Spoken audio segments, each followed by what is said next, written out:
Assalamualaikum warahmatullahi taala wabarakatuh dan salam sejahtera. Apa khabar murid-murid semua? Cikgu harap kamu sihat dan telah bersiap sedia untuk belajar pada hari ini. Tajuk kita pada kali ini ialah Unit 1 Tahun 6 berkenaan dengan pembentukan Malaysia. Ataupun kita diberi tajuk dalam tahun 6 ini sebagai lahirnya sebuah cinta. Pernah dengar tak lagu ni? Di sini lahirnya sebuah cinta. Agak-agak kan? Ini lagu apa ya? Betul.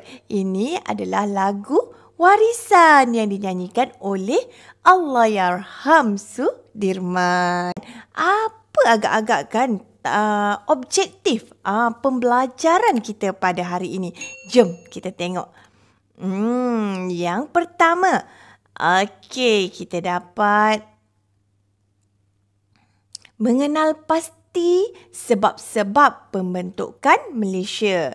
Yang kedua, menyatakan langkah-langkah pembentukan Malaysia. Seterusnya, yang ketiga, kamu dapat memahami peristiwa pemasyuran Malaysia. Dan yang keempat, dapat mengenal pasti negeri-negeri yang membentuk Malaysia. Seterusnya, yang keenam, dapat mengenal pasti siapa tokoh-tokoh yang terlibat dalam pembentukan Malaysia. Ini adalah peristiwa pengisytiharan kemerdekaan iaitu pada 31 Ogos. Kamu boleh lihat ni gambar Tuanku Abdul Rahman ketika mengisytiharkan kemerdekaan negara kita. Pada masa tersebut, negara kita diberi nama Persekutuan Tanah Melayu. Jom kita lihat. Ini dia. Inilah negara kita semasa merdeka yang terdiri daripada 11 buah negeri yang dikenali sebagai apa? Sebagai Persekutuan Tanah Melayu. Belum merdeka, negara kita dipanggil Persekutuan Tanah Melayu. Jadi, selepas sahaja merdeka, bermula pada tahun 1961, Tuan Rahman ingin mengajak Singapura, Sarawak dan Borneo Utara ni untuk menyertai Semenanjung, untuk menyertai Persekutuan Tanah Melayu dan membentuk Malaysia. Sebab-sebabnya adalah kita lihat ataupun faktor pembentukan Malaysia yang pertama, iaitu kalau murid-murid boleh lihat menjamin keselamatan negara. Kenapa? Bila kita bentuk Malaysia, keselamatan negara kita terjamin. Adakah negara kita tidak selamat bila kita tidak membentuk Malaysia? Tak. Kerana ni dia. Kerana pada masa tersebut negara Singapura dan negara Sarawak, kamu boleh lihat bendera ini, kenali bendera bendera Singapura dan Sarawak ni pada masa tersebut masih lagi menghadapi ancaman daripada pihak komunis. Dan pada masa tersebut juga mereka ni masih di bawah pengaruh British masih di bawah pengaruh British. Jadi kan Tuanku Abdul Rahman ataupun negara kita ni atas dasar mempunyai pengalaman dalam menghadapi ancaman komunis. Jadi Tuanku Abdul Rahman ni pun dengan rasa yakin ingin orang cakap menghapuskan ancaman komunis di negara Singapura dan Sarawak. Jadi apa faedahnya? Apa faedahnya bila Singapura dan Sarawak ni dapat masuk Malaysia ni? Bila saja Singapura dan Sarawak ni masuk Malaysia, Tuanku Abdul Rahman menjanjikan kemerdekaan kepada kedua-dua buah negara tersebut. Itu yang menjadi faktor penarik faktor penarik sekaligus ancaman komunis dekat kedua-dua negara ni dapat diselesaikan. Okey. Seterusnya, kita lihat yang kedua. iaitu mencapai keseimbangan kaum. Baiklah murid-murid. Adakah negara kita ni tidak seimbang dia punya pecahan antara kaum tu? Terdapat 3 kaum utama 3 kaum utama di Persekutuan Tanah Melayu, iaitu Melayu, China dan India. Jadi untuk memastikan berlakunya mudahnya untuk membentuk perpaduan di antara rakyat, jadi Tuanku Abdul Rahman ni inginlah supaya negara bila dah membentuk Malaysia ni dapatlah mencapai keseimbangan kaum, iaitu berlakunya perpaduan di antara kaum ni. Jadi kukuhlah. Tak adalah macam satu kaum tu terlampau banyak. Tidak.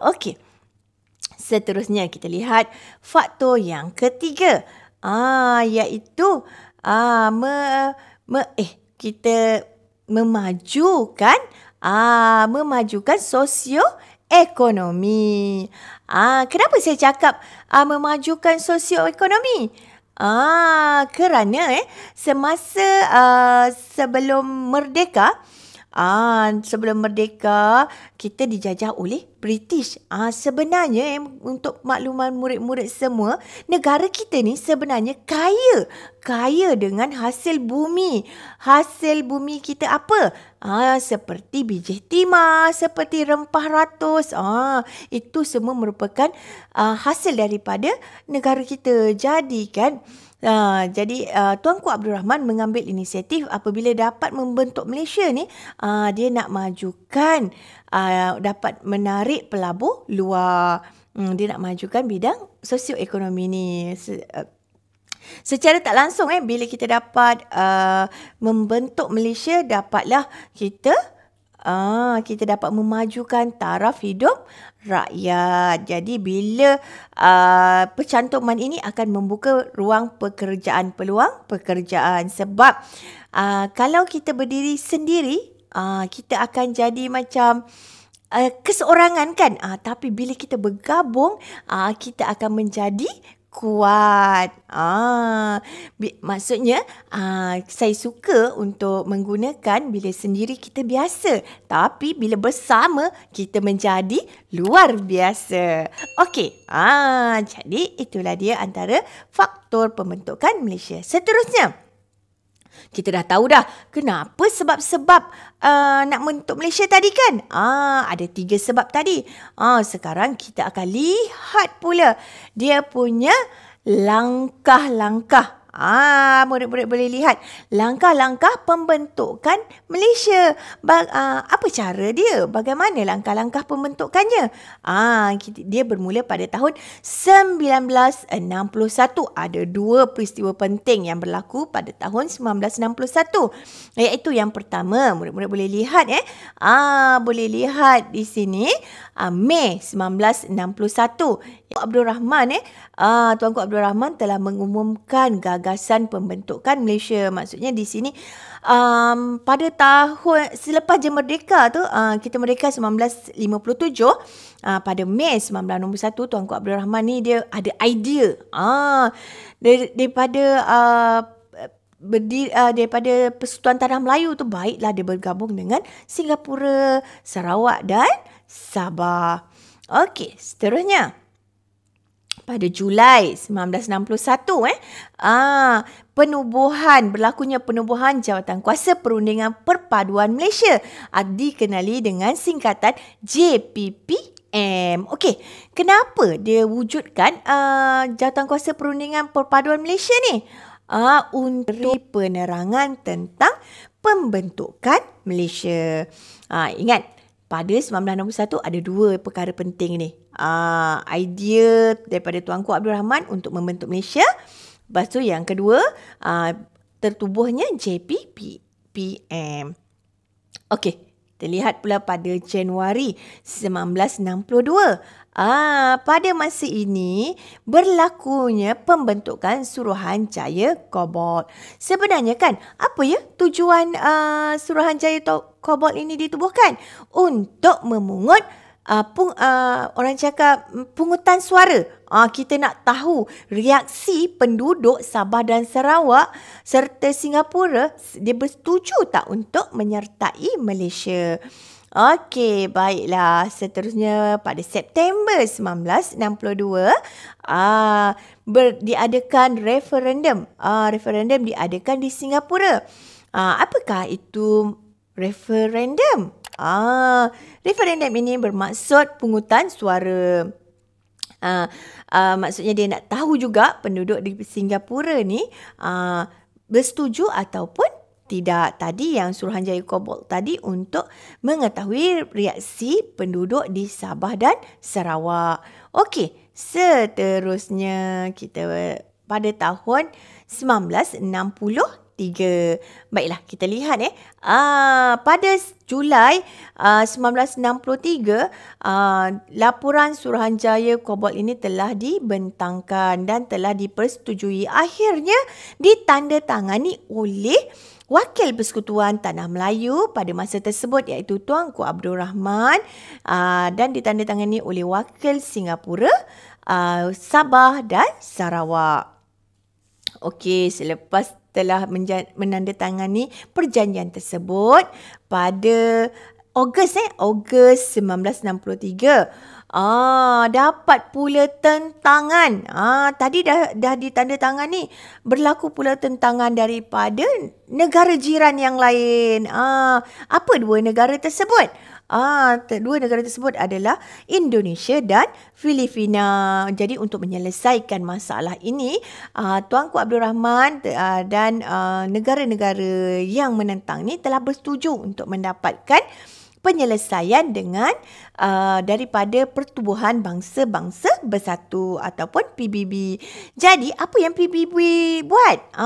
PBB telah membuat tinjauan semula di negara Sabah dan Sarawak serta Singapura ini. Okey, jadi hasil dia memang penduduk Sabah, Sarawak dan Singapura memang bersetuju untuk menyertai Malaysia. Okey, merupakan melihat ini merupakan bendera negara Indonesia. Seterusnya bendera negara Filipina. Kenapa cikgu suka menggunakan bendera-bendera ni? Supaya kamu mengenali. Bukan setakat tahu nama Indonesia je, tapi tahu bagaimana rupa bentuk bendera negara tersebut. Sebab apa? Sebab ada dalam soalan cikgu nanti. Jadi kamu kena fokus. September 1963 berlakunya pengisytiharan Malaysia serentak di Kuala Lumpur, Kota Kinabalu dan Kuching. Tarikh keramatnya adalah pada 16 September 1963. Okey. Itu dia tentang langkah-langkah pembentukan Malaysia. Seterusnya kita lihat yang ni. Okey. Apakah ni? Ini dokumen apa? Ini adalah dokumen pemasyuran Malaysia dalam bahasa Melayu bertulisan Jawi. Okey, tadi cikgu cakap pemasyuran Malaysia ini berlaku serentak kan? Di 3 tempat, iaitu di Kuala Lumpur, di Kuching dan di Kota Kinabalu. Jom kita lihat. Yang pertama ni, inilah pemasyuran. Kalau kamu lihat gambar ini pemasyuran oleh Tuanku Abdul Rahman Putera Al-Haj di Stadium Merdeka Kuala Lumpur. Yang kedua ni adalah murid-murid boleh lihat yang Tun Abdul Razak bin Datuk Hussein yang pada masa tersebut sebagai timbalan Perdana Menteri telah membuat pemasyuran di Kota Kinabalu, Sabah. Dan yang ketiga ini adalah di Kuching, Sarawak, yang dilakukan oleh Tan Sri Datuk Muhammad Khair bin Johari, iaitu Menteri Pertanian dan Koperasi pada masa tersebut. Pengisytiharan tersebut dilakukan di Padang Sentral, Kuching, Sarawak. Seterusnya, ialah negeri-negeri yang membentuk Malaysia. Persekutuan Tanah Melayu yang terdiri daripada 11 negeri tadi. Singapura, Sabah dan Sarawak. Okey, cikgu ada soalan. Sabah dulu dikenali sebagai apa? Sebagai betul, Sabah dikenali sebagai Borneo Utara. Pandai murid-murid cikgu. Okey, seterusnya. Apa yang berlaku pada tahun 1965? Tadi kan, murid-murid ingat tak? Cikgu cakap, pengisytiharan Malaysia tadi dilakukan pada September 1963. Tapi ada satu lagi peristiwa selepas je pembentukan Malaysia tu pada 1965. Cuba kamu lihat. Iaitu Singapura tidak lagi menjadi anggota Malaysia. Maksudnya di sini, pada tahun 1965, Singapura telah keluar daripada Malaysia. Seterusnya, jom. Inilah dia tokoh-tokoh. Inilah dia tokoh-tokoh yang terlibat dalam pembentukan Malaysia. Kita sebagai warga negara Malaysia kenalah kenali siapa sebenarnya tokoh yang terlibat dalam pembentukan Malaysia. Ini kita anggap sebagai wira. Wira yang telah memberikan orang cakap yang telah membawa kejayaan kepada pembentukan Malaysia. Kita lihat yang pertama. Murid-murid lihat, ini adalah siapa? Itu dia, Tuanku Abdul Rahman Putera Al-Haj, yang merupakan Perdana Menteri kita yang pertama. Baiklah. Okey, kita lihat apa yang telah dilakukan oleh Tuanku Abdul Rahman. Yang pertama, dia telah menyatakan gagasan pembentukan Malaysia. Beliau punya idea untuk membentuk Malaysia ni. Okey, kemudian Tuanku Abdul Rahman ni jugalah yang mengetuai Persekutuan Tanah Melayu untuk menandatangani Perjanjian Malaysia di London. Okey, seterusnya kita lihat tokoh yang kedua ini. Siapa ni? Cikgu percaya kamu semua kenal. Tun Abdul Razak bin Dato' Hussein. Okey. Beliau merupakan timbalan Perdana Menteri. Tun Abdul Razak ni dia berperanan ataupun mempunyai tugasan sebagai untuk menerangkan tujuan pembentukan Malaysia. Seterusnya, beliau juga membincangkan hak dan kepentingan penduduk di bendera apa ni? Di Sarawak dan di Sabah. Ini adalah Lee Kuan Yew. Lee Kuan Yew ini merupakan pemimpin utama Singapura. Beliau menyokong pembentukan Malaysia untuk menghalang ancaman komunis di negaranya, iaitu Singapura. Ini adalah Tun Muhammad Ghazali bin Syafi'i. Okey, apa sumbangan Tun Muhammad Ghazali ni? Okey, jom kita lihat. Beliau merupakan salah seorang anggota Suruhanjaya Kobalt dan merupakan Ketua Setiausaha Tetap Kementerian Luar dalam merealisasikan pembentukan Malaysia. Maksudnya di sini dia berperanan. Beliau ni berperanan untuk memastikan matlamat pembentukan Malaysia ini tercapai. Boleh faham Okey. Seterusnya, kita lihat yang ni pula. Siapa ni? Okey, ini adalah Tun Datu Mustafa bin Datu Harun. Okey, beliau ni merupakan yang di-Pertua Sabah yang pertama. Beliau mengasaskan USNO yang menyokong pembentukan Malaysia. Seterusnya, beliau juga merupakan ahli JPPM. Seterusnya kita lihat gambar ni. Ini siapa? Tun Muhammad Fuad Stephens. Apakah sumbangan beliau? Beliau merupakan pengasas UNCO. Beliau juga menyokong pembentukan Malaysia dan merupakan pengerusi JPPM. Baiklah, beliau juga merupakan Ketua Menteri Sabah yang pertama. Seterusnya, mari kita lihat yang ni. Siapa ni? Beliau adalah Tan Sri Dato' Amar Stephen Kalong Ningkan. Apa sumbangan beliau?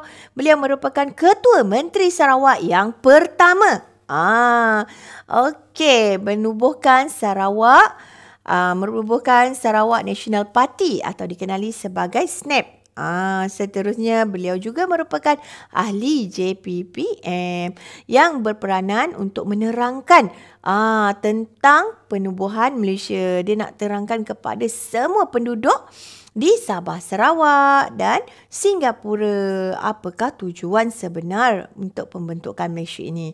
Okey, baiklah. Seterusnya, mari kita lihat yang ni pula. Ini adalah Tun Temenggung juga anak Baring. Okey, apakah dia punya sumbangan? Beliau merupakan pemimpin pesaka. Seterusnya, beliau orang cakap berperanan dalam mendapatkan sokongan daripada penduduk Bumi Putera. Dan beliau juga merupakan Menteri Persekutuan dan juga Menteri Hal Ehwal Sarawak. Okey, murid-murid, seterusnya yang terakhir kita lihat gambar ini. Gambar ini siapa ni? Ini adalah Tan Sri Dato' Amar Ong Ki Hui. Apakah sumbangan beliau? Beliau memainkan peranan penting dalam penubuhan Sarawak United People Party yang dikenali sebagai SUPP. Beliau juga menyokong penubuhan pembentukan Malaysia. Baiklah. Jom kita lihat yang ni pula. Bilakah sambutan Hari Malaysia? Sambutan Hari Malaysia adalah pada 16 September setiap tahun. Setiap tanggal je 16 September merupakan hari cuti. Kenapa kita cuti? Sebab memperingati pembentukan Malaysia. Inilah yang disambut setiap tahun. Bermulanya pada 2011, Hari Malaysia ini merupakan hari cuti am. Baiklah murid-murid, sampai di sini saja kelas kita pada kali ini. Sehingga kita berjumpa lagi dalam video seterusnya. Sekian, terima kasih. Bye.